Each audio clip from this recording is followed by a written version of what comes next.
dan tempat kami persilakan.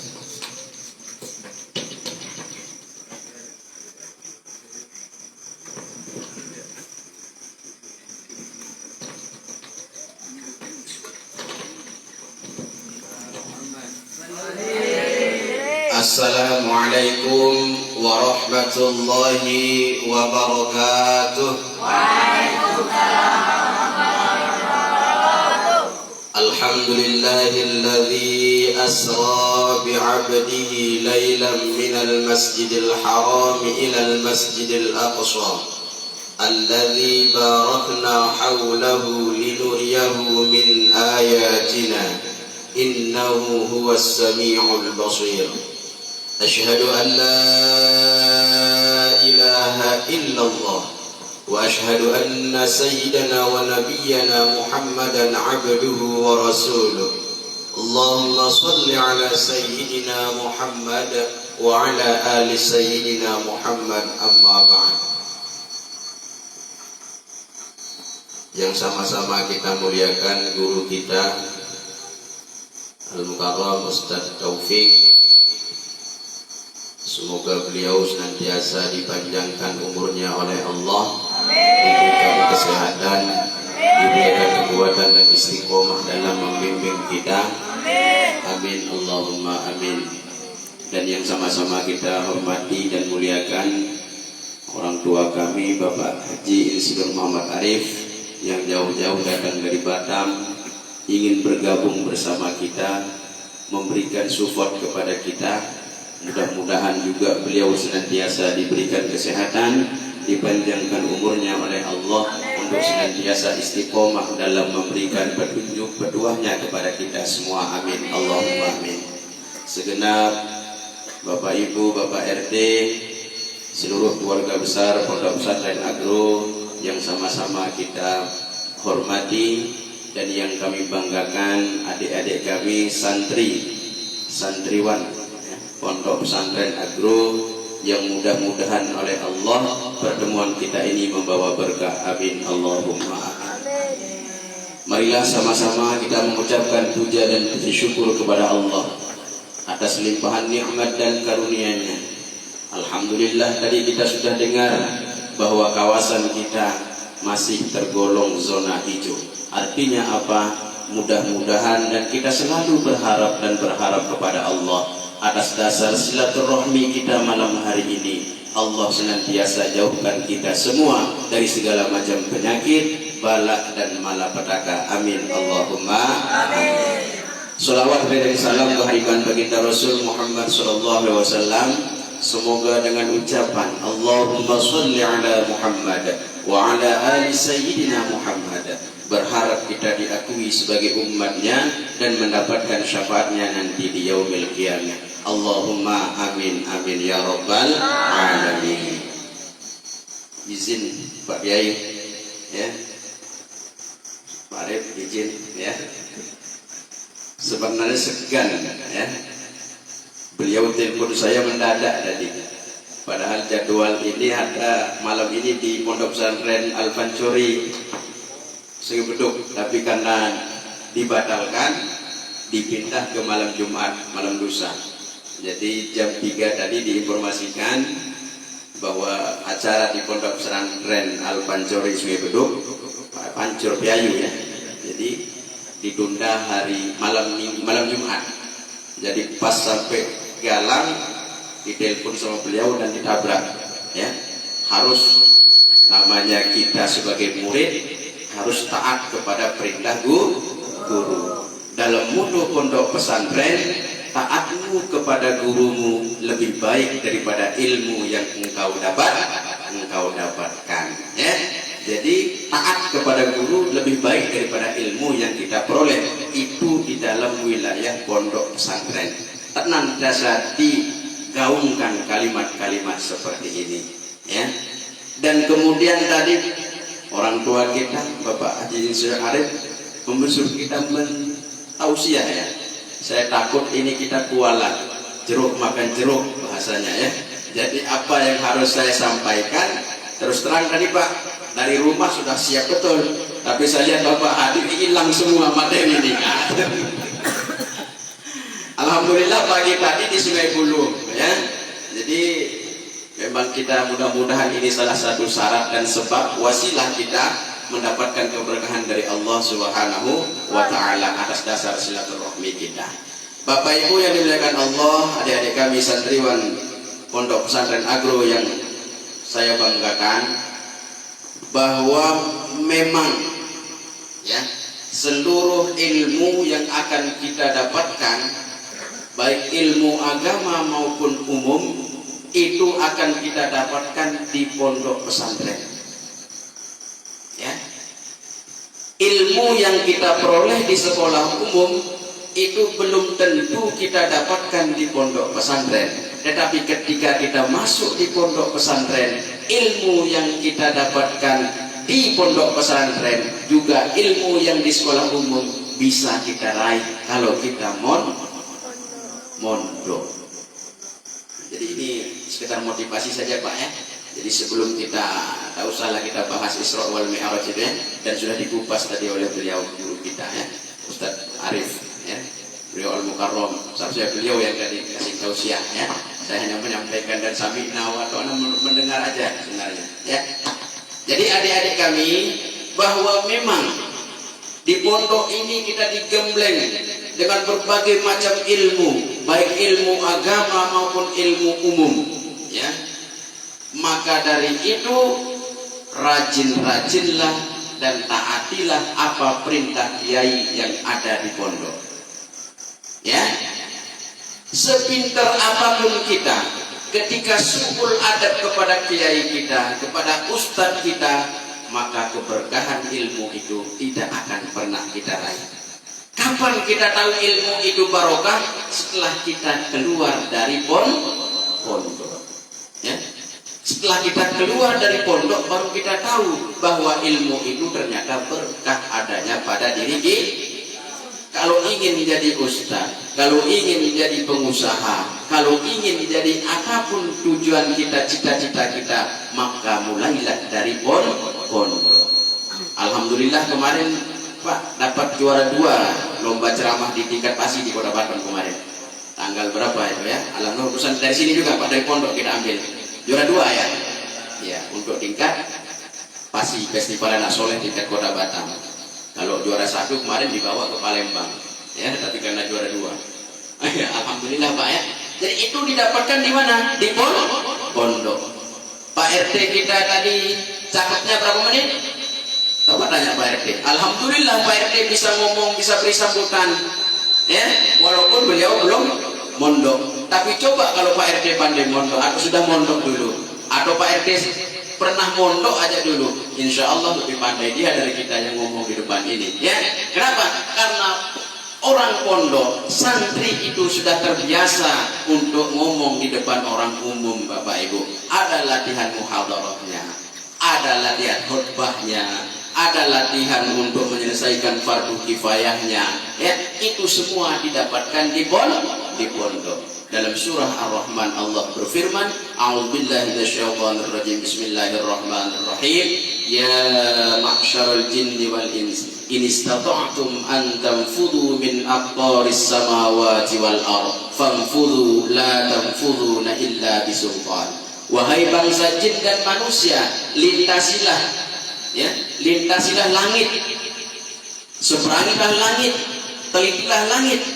Kalau memang kalian mampu, kata Allah, sungguh kalian tidak akan pernah mampu kecuali dengan ilmu pengetahuan. Dari dalam tafsir bisultan illa bisultan, itu dengan ilmu pengetahuan. Coba kita, orang buat pesawat terbang pakai ilmu tidak? Orang buat kapal di laut pakai ilmu tidak?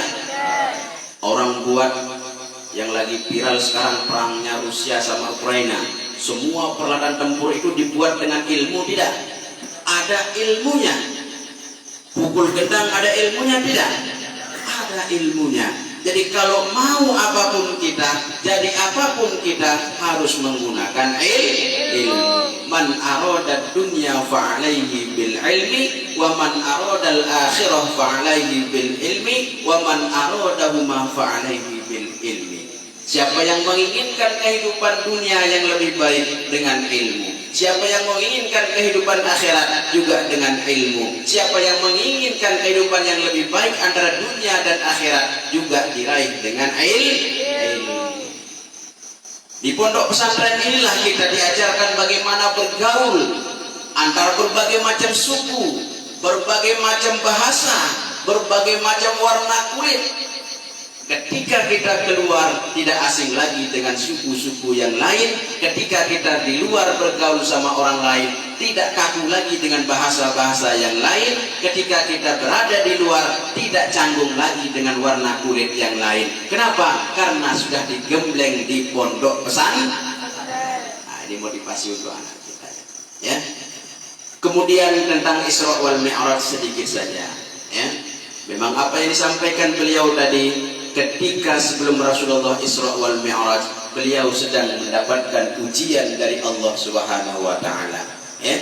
Nabi Muhammad SAW sedang menimpa kesedihan yang luar biasa. Istrinya yang tercinta Siti Khadijah meninggal dunia.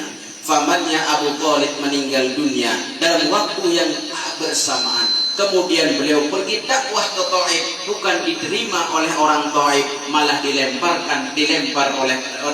dengan kotoran unta, dilempar dengan kerikil. Disinilah kesedihan Rasulullah Shallallahu Alaihi Wasallam. Maka diubah dan diangkat oleh Allah untuk Mi'rajnya.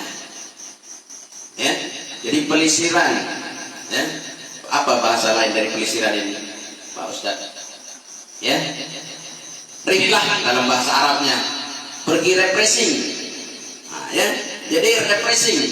Nabi juga direpressing oleh Allah. Artinya apa? Diajak jalan-jalan ke langit, dari langit ke pertama sampai langit ke-7, kemudian ke Sidratul Muntaha, kemudian singgah menempati, melihat kondisi surga dan neraka. Dalam tengah perjalanan Isra wal Mi'raj baginda Rasul dihadang oleh seseorang. Wahai Muhammad, Muhammad, Muhammad dipanggil. Kemudian disodorkan air, yakni ada air susu dan air khamar. Rasulullah dengan mantap mengambil air yang ada di tangan kanan, yakni susu, dan meminum air susu itu. Apa kata Jibril? Sodaqta ya Muhammad, benar engkau Muhammad. Kalau saja engkau ambil air yang sebelah kiri tadi, khamar tadi, maka aku yakin kepada malaikat Jibril, umatmu akan menjadi umat yang teler semua. Rasul mengambil air susu dan meminumnya. Ya, pun sampai hari ini banyak orang yang masih teler. Betul Pak? Maka kalau ingin anak-anak kita selamat dari semua itu, dari bahaya narkoba, dari bahaya minuman keras, maka sudah wajib dan sepantasnya kita didikkan putra-putri kita di pondok pesantren. Yakin dan yakin bahwa anak kita, putra-putri kita, ketika kita didikkan di pondok pesantren akan aman dari hal-hal yang tidak kita ingin. Ya. Kemudian oleh-oleh dari Isra wal Mi'raj apa? Sholat. Apa nak? Sholat. Jadi saya ceramah di mana-mana kalau soal Mi'raj itu memang oleh-olehnya sholat. Memang intinya seperti itu. Ya. Ketika bapak kita pergi datang ke sini yang diharapkan apa? Oleh-oleh atau buah tangan? Sering dijenguk tak sini sama orang tua? Ya. Apa yang diharapkan? Oleh-oleh. Ibu-ibu, kalau suami ibu ke Batam yang diharapkan apa Bu? Kalau ibu tak ikut, oleh-oleh.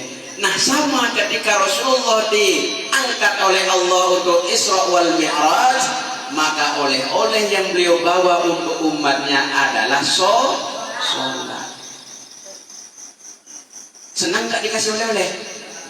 Oleh-oleh itu kita simpan atau kita pakai? Oleh-oleh itu kita simpan atau kita pakai Pak RT? Pak RT kasih istrinya oleh-oleh jam tangan dari Batam. Ketika sampai ke istrinya, Pak RT lebih suka istrinya pakai jam tangan itu atau Pak RT lebih suka jam tangan itu disimpan? Dipakai. Jadi ada kebanggaan kita yang memberikan oleh-oleh, kemudian oleh-oleh itu dipakai. dipakai. Sama seperti Allah memberikan oleh-oleh sholat 5 waktu kepada Nabi Muhammad dan umatnya, kemudian kita jalankan yang oleh-oleh itu, yakni melaksanakan sholat 5. Senang Allah, senang Rasulullah. Maka ketika kita ingin generasi kita, anak-anak kita ingin disiplin dalam melaksanakan sholat, maka antar dia ke pondok pesantren. Kenapa? Yakin dan yakin sebelum waktu santriwan kita sudah berada di masjid. Kalau di rumah saya yakin, ya, waktu azan pun dia masih nonton TV, waktu azan pun masih pegang HP. Ya tak Pak Bu? Maka kalau ingin generasi kita lebih baik, melaksanakan menggunakan oleh-oleh Isra wal Mi'raj tadi, antar dia ke pondok pesantren. Pak, dulu nak jam 4 itu sudah dibangunkan oleh pengurus. Nah, dibangunkan jam 4 subuh. Belum subuh kan? Harus sholat subuh berjamaah. Sebelum subuh masih 1 jam lagi sholat subuh Pak Ibu. Jadi diapakan? Sholat tahajud dulu, diajarkan kebiasaan kita macam mana. Kemudian lepas subuh kita ngaji, 7:30 harus lagi dengan kegiatan yang lain. Jam 12 nunggu untuk sholat, kemudian selesai sholat terus begitu. Hanya sedikit waktu kita bermain, tetapi setelah kita keluar dari pondok baru merasakan kenikmatannya. Kemana-mana kalau anak pondok itu bisa diterima oleh orang. Kemana-mana kalau anak pondok itu bisa hidup, ya, tidak kaku dalam pergaulan, tidak kaku dengan suku dan ras yang ada, tidak kaku dengan warna kulit yang kita miliki, tidak kaku dengan kekurangan-kekurangan kita. Kenapa? Karena sudah dibina dan dididik di pondok. Kembali ke sholat, oleh-oleh kita adalah sholat. Nah, ketika kita sholat itu adalah penunjukan rasa syukur kita kepada Allah yang paling sempurna. Ingat Bapak Ibu, rukun syukur ada 2, ada namanya fi'liyah, ada namanya qauliyah. Yang namanya syukur menggunakan qauliyah, ucapan, cukup menggunakan kalimat alhamdulillah. Cukup nggak dengan syukur seperti itu? Allah berikan kita kesehatan, Allah berikan kita nikmat yang lain, cukup alhamdulillah. Cukup, tapi belum sempurna. Disempurnakan syukur kita dengan fi'liyahnya, dengan perbuatannya. Dan perbuatan yang paling sempurna untuk mengucapkan syukur kepada kita adalah melaksanakan ibadah sholat. Kenapa? Karena dalam sholat itu mengandung arti pujian kepada Allah. Sholat itu mengandung arti pujian kepada Allah dan mengucapkan syukur kita kepada Allah.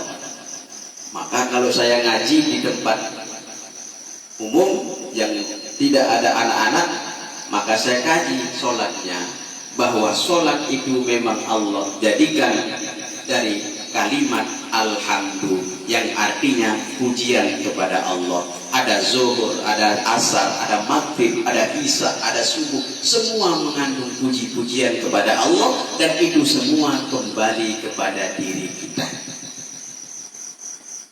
Jadi adik-adik yang berbahagia, santriwan Pondok Pesantren Agro yang berbahagia, sekali lagi bahwa di pondok inilah kita digembleng untuk menjadi manusia yang baik, manusia yang penuh dengan kedisiplinan. Kunci dari sukses, kunci dari keberhasilan, keberkahan ilmu adalah adab kita kepada guru. Nabi diutus bukan untuk mengajarkan dulu, tidak, tapi memperbaiki akhlak, memperbaiki adab. Adab dulu baru ilmu. Setinggi apapun ilmu kita, kalau adab dan sopan santun tidak kita punya, sama juga artinya kita manusia apa? Entahlah itu bahasa apa ya. Pokoknya tidak ada gunanya kita kalau ilmu setinggi langit tapi adab kita tidak miliki. Maka utamakan adab, kemudian baru belajar, ya. Dan itu semua hanya didapatkan di pondok pesantren. Ingat, Apapun persoalan kita, apapun yang kita hadapi, hanya bisa terselesaikan melalui sholat. Ya. Memang sudah ada semua. Ingin Allah bukakan rezeki kita, ada namanya sholat duha. Ingin hajat kita terkabulkan, hajat adik-adik ingin menjadi santri yang sukses, yang bisa dalam hal sebagai semua hal berbakti kepada orang tua, atau ingin besok orang tuanya datang jenguk, ada sholat hajat, ya hajatnya, ya Allah besok orang tua saya jenguk saya, cukup aja selesai, insya Allah besok orang tuanya datang jenguk, ya. Ada persoalan disuruh memilih di antara dua sisi atau dua persoalan, ada namanya sholat istikharah. Jadi semua persoalan hanya bisa terselesaikan melalui sholat. Maka oleh Isra wal Mi'raj Nabi besar Muhammad SAW adalah sholat, karena memang sholat inilah yang akan menjadikan kita, amalan-amalan kita yang lain akan baik ketika kita melaksanakan oleh Isra wal Mi'raj. Awwalu ma yuhasabu yaumal qiyamah as-sholah, kata baginda Rasul, bahwa amalan-amalan yang paling pertama kali dihisab di yaumil qiyamah adalah sholat. Fa idza sulahat sulahat kullu, fa idza fasadat fasadat kullu. Apabila sholatnya baik, maka seluruh amalan-amalannya juga akan baik. Tapi kalau sholatnya bolong-bolong, sholatnya hancur, maka seluruh amalan-amalan di belakangnya juga akan ikut hancur. Bapak Ibu yang dimuliakan Allah Subhanahu wa taala, maka inti dari pertemuan kita hari ini, bagaimana kita melaksanakan, menggunakan oleh Isra wal Mi'raj, yakni berupa sholat. Kemudian bagaimana adab kita kepada guru. Rasulullah contohkan, Rasulullah itu kita kenal sebagai khatamul anbiya, kemudian kita kenal sebagai penghulu dari para nabi dan rasul, paling mulia di antara nabi dan rasul, penutup nabi dan rasul.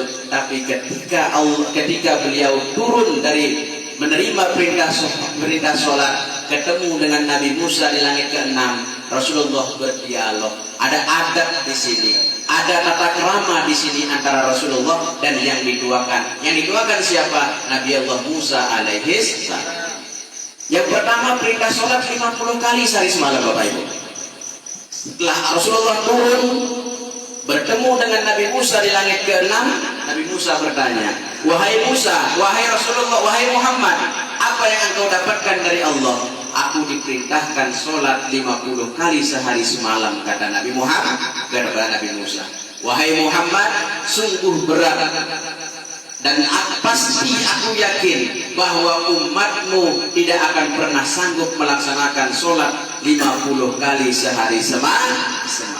Maka engkau harus naik kembali, minta keringanan ke hadapan Allah. Ini kata Nabi Musa memberikan nasihat kepada Nabi Muhammad.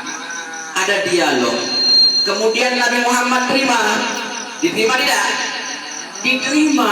Nabi Musa posisinya lebih dituakan karena memang lebih dulu ada dari Nabi Muhammad. Nabi Muhammad adalah penghulu dari para nabi dan rasul.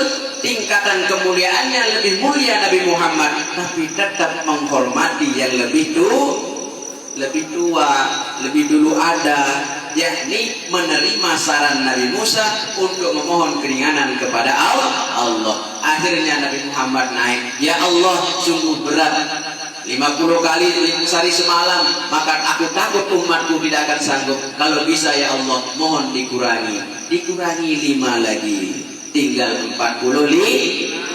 Turun lagi, ketemu dengan Nabi Musa. Wahai Muhammad, berapa dikurangi? 45, wahai Musa. Apa kata Nabi Musa? Sungguh makin berat lagi ya Allah, ya Muhammad. Engkau harus minta lagi kepada Allah pengurangannya. Karena aku yakin umatmu semakin hari semakin kecil, maka tidak akan pernah sanggup melaksanakan ibadah yang seperti itu banyaknya. Betul, memang diprediksi oleh Nabi Musa, makin hari umat Nabi Muhammad makin kecil, makin pendek. Orang dulu tinggi ya. Almarhum bapak saya agak tinggi, Bu. Mama saya masih tinggi, tapi setelah saya kok makin rendah. Adik saya rendah lagi. Yang nomor 3 rendah lagi Pak. Artinya apa? Memang prediksi Nabi Musa benar bahwa makin hari umat Nabi Muhammad makin kecil. Akhirnya apa? Engkau pergi lagi minta keringanan wahai Muhammad. Nabi Muhammad kembali menerima tawaran Nabi Allah Musa menghadap kepada Allah. Inilah dialog, inilah adab sopan santun yang diajarkan oleh Nabi Muhammad ketika berdialog dengan Nabi Allah Musa alaihissalam. Hikmahnya apa? Apapun kita, siapapun kita, RT-kah kita, RW-kah kita, Ustadz-kah kita, atau apapun kita, harus rela menerima pendapat orang lain. Harus menerima dan harus legowo untuk bermusyawarah. Mana yang terbaik yang dicontohkan oleh Nabi Muhammad ketika berdialog dengan Nabi Musa. Sehingga berapa kali Nabi Muhammad SAW naik? 9 kali. Tetap dikurangi 5 sampai 45 dan sisanya 5. Dan terakhir ketika menemui Nabi Musa kembali, wahai Muhammad, berapa mendapat kekurangan? Wahai Nabi Musa, Allah sudah kurangi sampai 45 kali dan tersisa 5. Apalagi kata Nabi Musa, wahai Muhammad, kalau bisa engkau naik lagi minta keringanan kepada Allah. Sudah 9 kali Nabi Muhammad turun naik dari langit ke-6 ke Sidratul Muntaha untuk menghadap kepada Allah meminta kekurangannya. Apa kata Nabi Muhammad? Wahai Musa, sungguh aku malu dari 50 kali sehari semalam, sekarang tinggal 5. Aku malu untuk menghadap Allah kembali untuk menerima kekurangan ini. Artinya apa? Bahwa setelah berdialog, setelah menerima pandangan orang lain, atau setelah menerima pendapat-pendapat orang lain, kita ambil kesimpulan untuk kita putuskan. Kalau sudah 9 kali malu Rasulullah untuk meminta kekurangannya, dan memang betul prediksi Nabi Musa, kita makin pendek, dan 5 kali sehari semalam saja Allah perintahkan, kita banyak melalaikan banyak meninggalkan sudah azan di masjid kita masih mencangkul, sudah azan di masjid kita masih di laut. Ya, coba bayangkan kalau 5 kali Pak, 50 kali baru kita nak ikat sampan, sudah Allahu Akbar, Allahu Akbar, baru kita nak turunkan kaki ke sampan, Allahu Akbar, Allahu Akbar, ya, baru kita nak buka kitab nak ngaji, sudah azan. Sungguh memang berat. Yang 5 saja ini masih berat kita laksanakan, apalagi sholat asar dan sholat subuh. Nah, itulah intinya sholatnya, yakni ketika melaksanakan keberasa berat, nilai sholatnya lebih tinggi di hadapan Allah Subhanahu wa Ta'ala. Maka dari itu, mari sama-sama, tidak panjang yang ingin sampaikan, apapun itu, bahwa hikmah dari Isra wal Mi'raj adalah melaksanakan perintah Allah, melaksanakan sebaik mungkin semampu kita untuk menjaga hadiah yang Allah berikan melalui Nabi Muhammad SAW. Semoga kesedihan-kesedihan kita akibat corona ini dan muncul lagi Omikron ini, atas dasar itu Allah kemudian mudahkan kita semua. Setelah itu semua akan menjadi mudah dan kita semua disehatkan oleh Allah Subhanahu wa Ta'ala. Mohon maaf atas segala kekurangan. Terima kasih atas segala perhatian. Wabillahi taufiq wal hidayah. Assalamualaikum warahmatullahi wabarakatuh. Waalaikumsalam warahmatullahi wabarakatuh.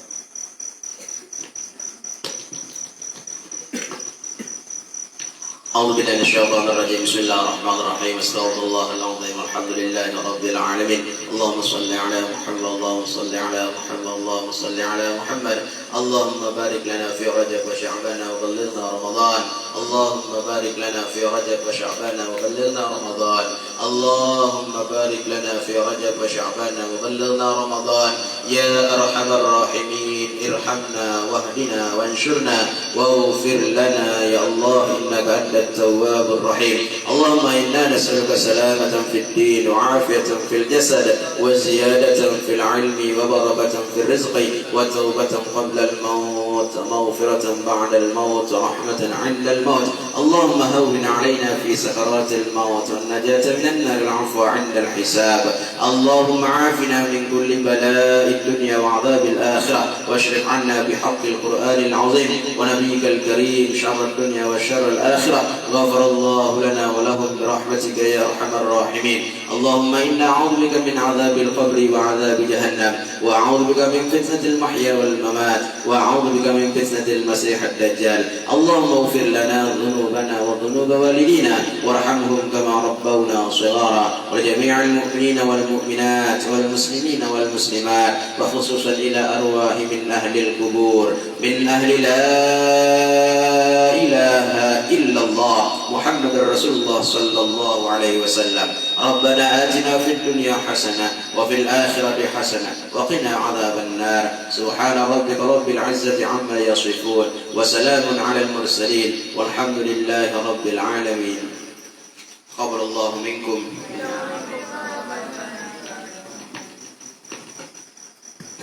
Demikianlah rangkaian demi acara kita sudah laksanakan. Untuk acara yang berikutnya adalah ramah tamah. Ibu-ibu diskusinya.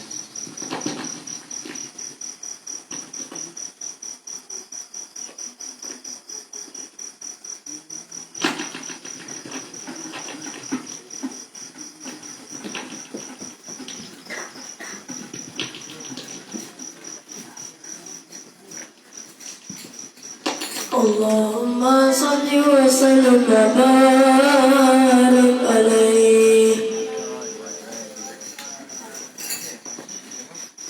يا حبيب القلب يا خير البرايا يا لي جئت بالحق رسول يا حبيب القلب يا خير البرايا يا لي جئت باليقين رسول الهدايا يا رسول الله يا حبيب الله يا رسول الله يا حبيب الله يا مهلا البداية